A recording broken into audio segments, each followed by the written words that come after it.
All right, everybody. Welcome to the No Bullshit podcast for contractors. I'm Austin Maginnis, your host and champion CEO for Profit for Contractors, and I am excited about the guest we have on today.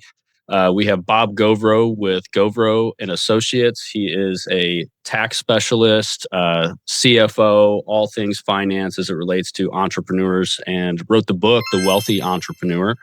And Bob, am I missing anything there? Oh, buddy, I love it. I love the simplicity of it. It sounds great. It makes me feel good about who I am. Let's roll with that. It's just good to Awesome, be man. here. Looking sharp. So really wanted to kind of touch on some of the challenges, that a lot of contractors, entrepreneurs are facing.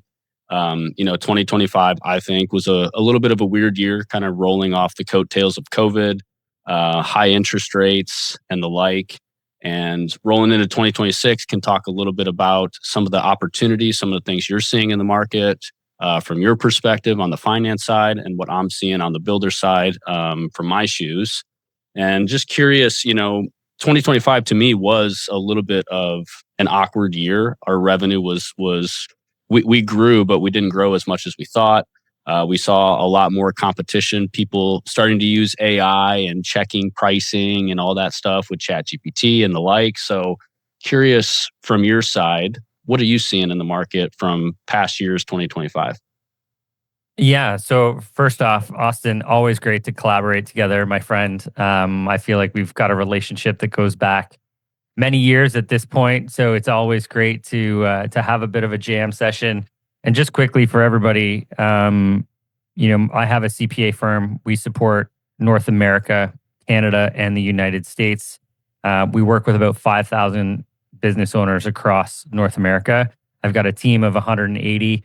So not only just saying that to say we have resources to really support, the contractor space, but also that we've grown and scaled the business on our own as well. So Austin, to tie into 2025, what we saw, it depends on which space you're in. Like the Canadian market definitely saw a reduction in interest rates in 2025, which was good and noticeable and felt strong. Inflation sort of dropped, which is mostly, the comparison of what the increased costs of our household is across the board. It's sort of stabilized a little bit, but you know what? The world's in a lot of flux right now. We've got a lot of crazy things going on. So what's to be expected there? Not too sure just yet. What I would say is on the back end of COVID, right? You can imagine everyone's off in COVID, especially people who had jobs.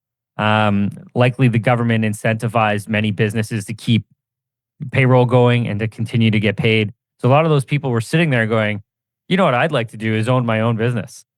And so the back end of COVID actually had a lot of entrepreneurs form or want to be entrepreneurs, solopreneurs. So, for sure we're seeing the increased competition. I think, real estate agents are always a really good example of this. When the market's good, real estate agents come out of the woodwork, but when it gets tighter, then, the really successful ones continue and those that aren't sort of move on. And I think that's what we'll continue to see in the entrepreneurial space and specifically in the contractor space, right? Like a lot of people during that COVID time had time to do projects and, they probably did a home project that was really good. And next thing you know, they're maybe doing it for their neighbors and now they've got a side hustle and, that maybe kept going. I don't see that as, the competition component of it being very, very long standing. But here's what I do see with our, if we probably work with 1,000 contractors right across North America. And the one thing I do see is that those contractors who have systems, who have processes, and who return their phone calls will continue to be successful. And it's not about the lowest price. It's not about the lowest price. We have to make sure that we have a good pricing strategy in place because, the competing on price is not a sustainable business method for all of us in the contractor space. Yeah, I would say from my perspective too, like 2025 was a year of growth. Obviously, riding off the back end of COVID, people, like you said, they were home, they were in their space, they were looking at their space. A lot of them did remodels. They had some free government money right, to be able to do those remodels. And then with inflation as well as just interest rates, I think a lot of that slowed down in 2025, but there was still people that were spending money. They had more equity in their homes.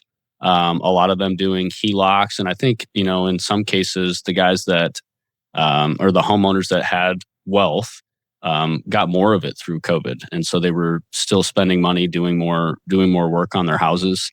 And moving into 2026, I've seen and I've heard through NAHB, which is National Association of Home Builders, they are projecting more remodel work this year than past, which is excellent to see that people are still going to be spending money on their homes, as well as, with the interest rates starting to fall and inflation kind of, I don't know if it's stagnating or what that is in the market necessarily. You'd be able to speak probably more to that, but I am seeing, and Q1's always been, a really good quarter from my perspective in sales. Locations in Iowa and Florida.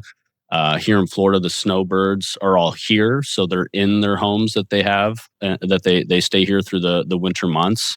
And those are the times that they're starting to think like, oh man, I really want this renovation. I want a new kitchen. I want the pool cage, whatever that may be. And in Iowa, everyone's inside their home because it's winter. It's freezing balls outside. And they're looking at their homes too. And so Q1 is historically our best quarter for sales, and we are seeing a really big pipeline right now, which is encouraging. And like you mentioned, we're not selling based on price; we're selling based on value. And every year is almost like a season of rebuilding some of the systems and really figuring out what works and what didn't, making tweaks to what the system was last year, and that's just business, right? Hey, sorry for interrupting the video, but I'm going to be quick. I just wanted to ask you something most construction founders never really stop to consider. So what if the real reason your business still feels heavy isn't because your team or your marketing or your pricing, but instead it's because of the one key ingredient, the one missing system? I scaled my GC business team builders at 10 million in 2 different states, not by working more hours, but by installing this simple hands-on operating system that you're seeing right here behind me. This one system improved my team performance, protected my margins, and gave me the real freedom that I was desperately searching for. Meaning I'm not answering job calls at dinner or putting out fires while on vacation. And I can focus on leading the business instead of carrying it. That's why on Wednesday, March 11th, I'm going to be running a free webinar to show you exactly how we run our jobs, our crews, and planning so that projects just run smooth. It creates a sense of ownership and profits start to become predictable. All of this without using a single ounce of technology. That's right, zero technology. No complex AI or apps. All right, it's just a whiteboard and some sticky notes and a philosophy built for lean project planning at a residential level. So if you're a GC, a home builder, remodeler, design build contractor who wants more control in 2026, more profits with their projects, this system is for you. Go to the link in the description and reserve your spot today. And if you can't make it that day, no worries. Sign up anyways and we'll send you the replay in the email, but being there live is gonna kick ass. I hope to see you there. So for us, one of the changes we made this year is really slowing down in the sales process. We're finding that clients want to be more in the know. They like more transparency in the sales process. And so, especially on larger remodels, and obviously smaller contractors wouldn't necessarily need to do this because if I'm selling a deck or a fence, let's say, right, I can go into somebody's home, I can design it and almost price it for them right then and there because it's a commodity item. Fencing is readily available. I call it kind of more of like a made to order type of a delivery.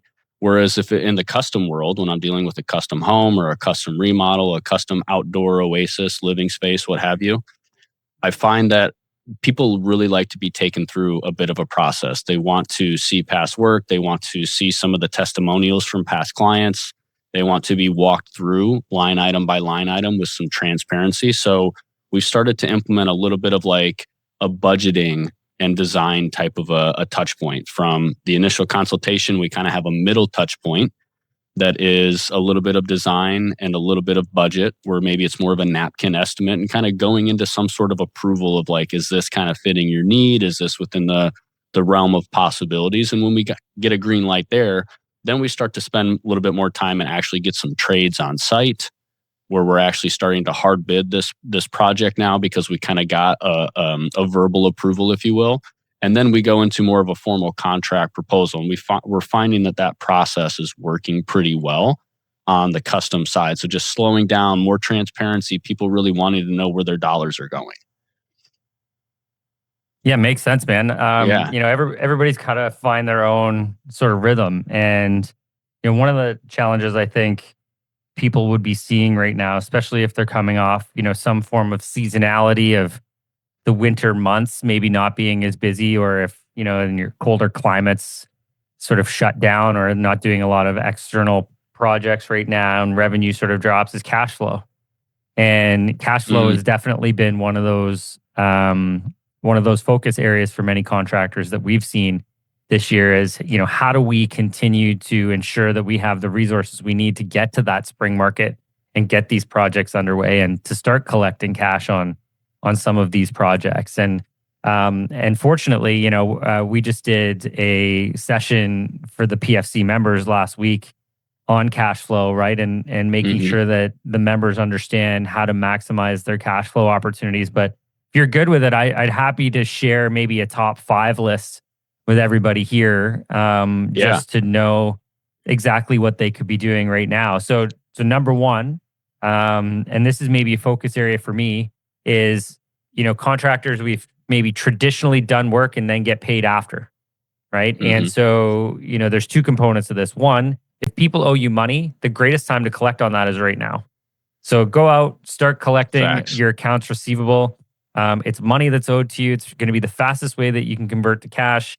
The longer those people owe you money, the less likely it is that they're going to actually pay you. So the sooner, the better in those circumstances. But the second component of this is, let's stop the process of doing work and then collecting payment after. The moment you finish a project, the risk of you not getting paid goes up, because the person that you've done the project for has now received everything that they wanted in exchange for nothing. And they're in a really great position and you're in a vulnerable position. So one thing that we need to look at is moving the transaction forward, collecting money up front. We typically say go for 50%. If you can't get 50, get 25.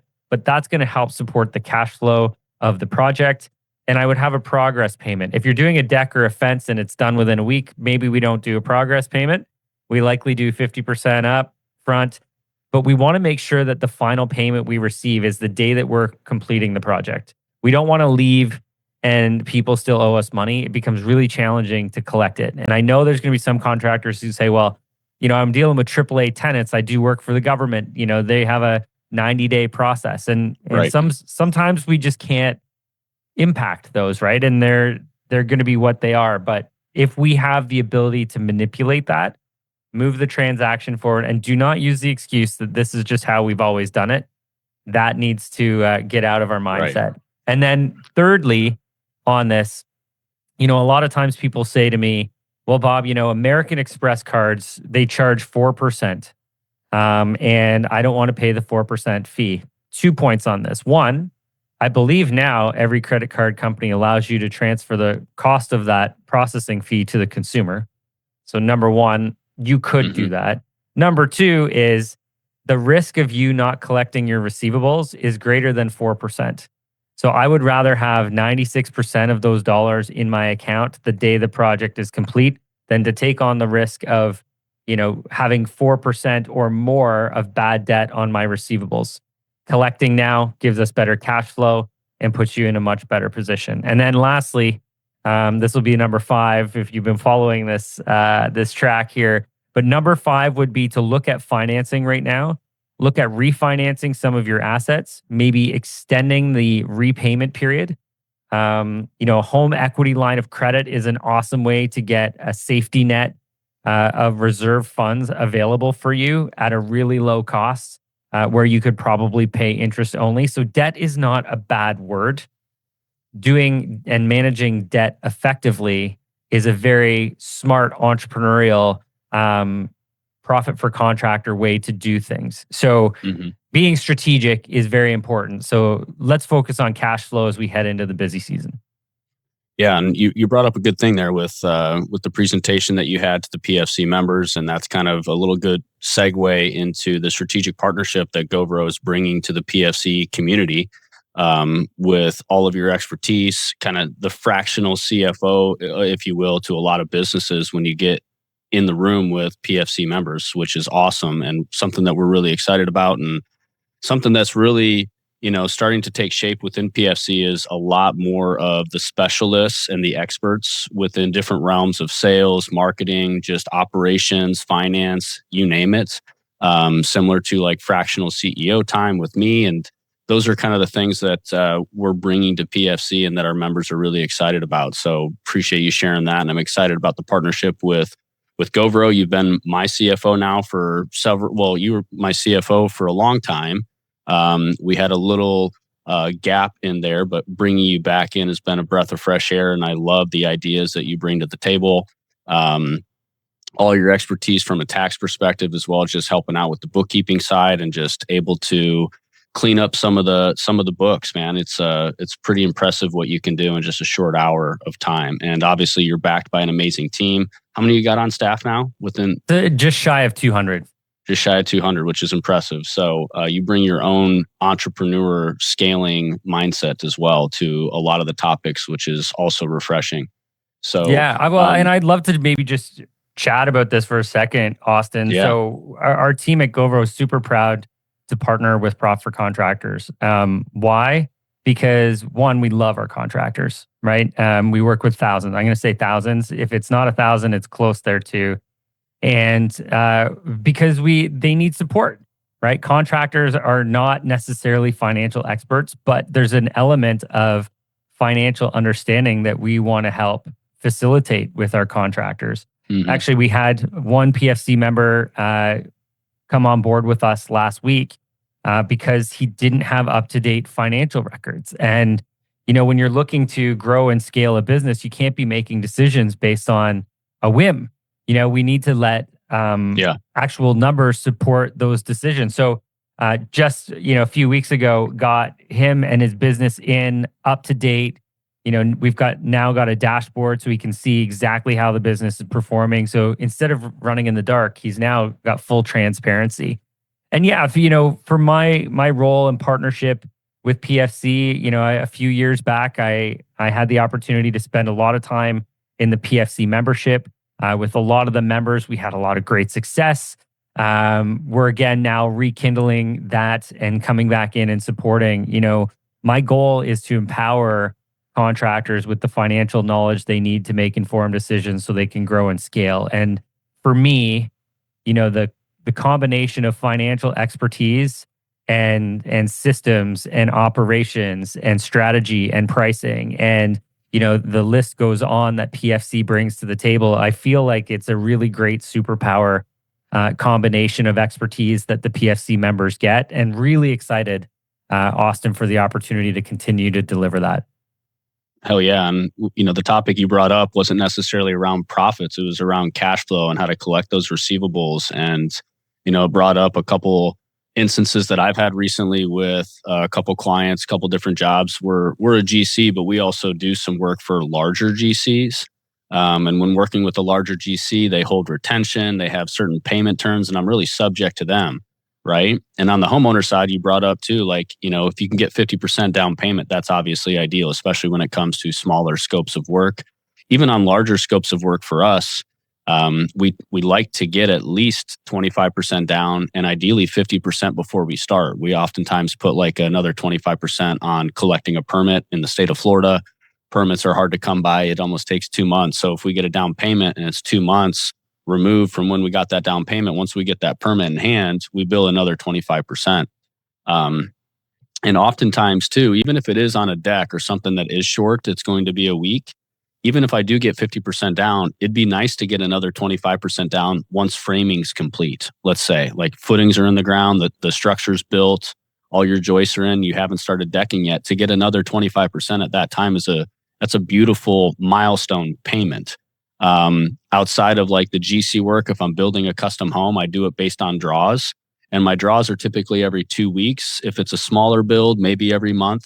but every 2 weeks I'm billing based off of a draw schedule that's percent complete base. So if I'm, done with my dirt work and my concrete, if I front end load some of that draw schedule, I can build maybe another 10 to 20% with those milestones complete as well, based on when they're complete and based on the timeliness of biweekly invoices, right? So that tends to keep me cash ahead, where I'm never in the position of financing a project. If a bank is involved, I tend to be subject to some of the bank terms, but if I can have a conversation with the bank prior to starting and letting them know these are my terms, I don't want to be in a position of financing, and letting them know like this is my draw schedule, because a bank will oftentimes on a new build require you to use their draw schedule, which isn't as advantageous to a contractor. So if you can have some of those conversations up front, at least meet somewhere in the middle at the worst case, but best case in my scenario, I have a custom home being built right now where I've got the bank using my draw schedule, which has put me in a really good position where, concrete coming out of the ground, that's $100K. I got to order windows. I've ordered the lumber pack. Like there's almost $200K right there in expense, but I'm able to bill almost $150K just at concrete completion, which has gotten me ahead of the game and keeping me ahead of the game. For sure. Otherwise, I'd need that HELOC, like you said. Yeah, and I would say two comments on this. One, I think the idea is for the listeners as well to be thinking about this, to say there's no requirement of zero cash up front. Like the more you can continue to push that transaction forward and get cash up front on these, the better you're going to cash flow these projects. Number two, love that actually, Austin, about using and working with the bank on your schedule versus their schedule. But one thing that, anyone who's not having maybe the same success negotiating that as Austin does, is to actually go to your own bank with that contract for the new build and say, hey, here is the new build. This is what the proposal looks like. I'm going to need to cash flow this. And based on their draw schedule, it's not going to work. The banks will fund it based on a signed contract with an operating line. So yeah, you might have to take a little bit of interest on that, but to get the project, to fund the project. Yeah, exactly. So there's multiple ways to go after this. The idea mostly is let's focus on how we get cash up front versus getting paid after the fact. It's just too great of a risk, and it's not good for cash flow purposes. And another thing too, and I think I think you and I know this, and maybe listeners, maybe not, but the time to ask for a line of credit, right, is typically when you don't need one, right? Yeah. So for us, we did tap into a line of credit this past winter, and we're in a position now where it's been paid consistently, and we're actually going back to these banks and asking for line increases. So I actually just got approval today on another $100K on top of an existing line. So obviously, I don't need it, but it was an opportunity I had that surfaced, and I actually took advantage of it, sent him some paperwork, some tax documents, and we got approval within a couple of days because we already had the rapport with that financial institution. Yeah, and I think too, my loyalty to financial institutions isn't as high as maybe someone would think as well. And the reason is, the institutions go through, but they go through different strategic objectives, right? So like we've got our bank partner that we currently work with, 2 years ago, 3 years ago, we went through an acquisition, and they were like pro acquisition, and they were, growth focused, and we'll be the partner who will help facilitate this growth. And then, the economy shrinks. They maybe get some higher risk profile in the same market that I'm in. So all of a sudden they start tightening up, and no, we're not going to give you any more lending, and we're going to accelerate your repayment periods and stuff like that. Just know that it's always a good idea to just explore what's out there in the market. Like we've got feelers out right now to say, is there a better partner for us right now? Right? The bank's worried about their risk. I'm worried about my risk and my opportunity as well. So like it's okay to move from one institution to another. We got to be cognizant of fees and applications and stuff like that. But find the partner that's best for you, that fits your needs, your schedule, and your future growth opportunities. Right. And I think that's something that you have experienced, both I have experienced too, with the acquisitions and stuff. Maybe we'll save that stuff for another podcast, because I think there's a lot there to cover, and maybe listeners are looking to expand via acquisition, which is a strategy you and I have both delved into. And yeah, I think we'll save that for another time. But as far as like, this strategic partnership with Gauvreau and PFC, we're really looking to start to work with construction founders that are on the grow, looking to scale. Maybe you're stuck at 1 million, 2 million, and you're looking to grow to 3 to 5, 5 to 10, whatever that may be. And you just need that expert advice, right? You're looking to build the systems. You're looking to know what systems are important. A lot of contractors tend to have the shiny penny syndrome, right? These guys are really good on the trades. They started on the tools. They've been able to build a small team and earn a reputation in their community and starting to get a really good foothold and momentum in their business. And, I think they're all in business. A lot of people get into business because they want freedom, but then they find that they are with less freedom because the business consumes them, right? And they're stuck. They've hit a ceiling and they just don't know how to get out. And that's one of the things PFC is priding itself on. It's profit for contractors, but it's using that profit to pay for freedom, right? And so bringing that freedom piece in, really getting to know where our founders want to go from an individual standpoint, right? And how can that business help support them to get there? And you do a lot with like wealth planning and on the individual side too, which is a unique piece that I think you're going to be bringing to the PFC world as well. It's not just about business. It's about getting us as individuals to the spots that we want to be to for our own families, our own freedom, so we can enjoy the fruits of life, right? And that's what the business is meant to do, is to provide that for you. That's probably why you got into business, but a lot of guys get stuck, and PFC is wanting to bring those experts to help you get unstuck so that your business can be of benefit to you and not the thing that is always sucking your time, and you got to wake up early and stay late to do the consultations, the estimates, and you're estimating, doing payroll, swinging the hammer, getting the materials, all that kind of stuff, right? So PFC is bringing the systems and really focusing on the freedom of our community and our members. So anything to add on that, Bob? Yeah, and this is one of the things that I love about Profit for Contractors, right? And if we just take a step back for a minute, one of the greatest pieces of advice that I've ever been given, and I've worked with coaches. I always have a business coach that I'm working with as well. It's important. And the reason it's important is that you want to find a coach or an organization that has been there and done that before, right? And, whether it's building a $10 million plus contractor business or whatever that looks like, the fact that you're at $1 million now, if you try and do this on your own, you will maybe get there, right? Obviously, it's risky. But if you can get there with the knowledge and experience of someone who's already been there, the power for you to get there more successfully, more quickly, and more profitably along the way with the support of a community, like this is the power to me of Profit for Contractors. This is a long established organization that has seen this not only on their own, which Profit for Contractors has grown, and Austin, your company has grown, but the members that have grown through the systems, the processes, the community, the collaboration that is in there, it's so powerful. So if you want to get there fast, if you want to get there with more certainty, this is where partnering with Profit for Contractors comes in to be so valuable, because they've got the knowledge and the resources to help you get there. And so for an organization like mine, who's looking to empower entrepreneurs, empower contractors to achieve financial success, when you can match that with the community, with the experience, with the systems, with the processes, and the know-how of how to do that over and over again, again, I look at this as a knockout home run partnership that's going to change the lives of a lot of contractors. And I'm so excited and feel privileged to have this opportunity. Absolutely. And, if you guys are out there listening and you are looking and have interest in finding that mentor, right? You need a guy like Bob, you need a guy like Austin. We got Carol, we got O'Neill, we got lots of different specialists when it comes to the marketing, sales, finance, and production sides of your business. Book a calibration call. We're going to post a link for a calibration call.